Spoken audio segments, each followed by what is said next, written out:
I'm making an album from scratch with no experience. So my name's Eden Stone and I'm a teenage multi-instrumentalist living in rural New South Wales, and I'm currently self-producing my debut album called The Beginning. And so far I have 2 tracks out on all the streaming services ready for you to listen to and judge whether I'm a good fit for your ears.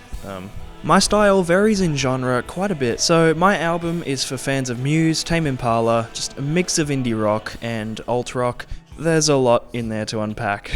And yes, I'm completely self-produced, self-recorded, self-everything. All the instruments on these tracks are performed by me, mixed by me, mastered by me. So there's a lot of room for error, but there's also a lot of room for creativity. Even if I'm doing the job of someone who trained for years to learn how to do it properly. So this album, called The Beginning, will be coming out sometime, hopefully towards the end of this year, and will be available on all the major streaming platforms and services, so no one's left out. If you want a general taste for how this album will sound, check out my first 2 singles up on any streaming service. They're called Dream Chaser and Where Do the Pylons Go at Night.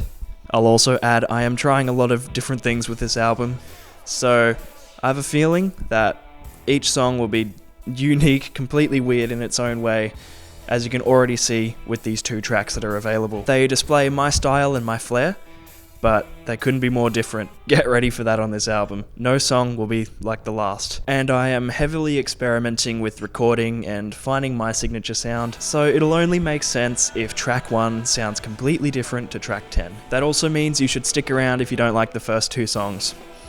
Just for me. Give me a chance and I might make something you like in the future. So it would mean the world to me if you kept an eye out for the release of The Beginning, my debut album.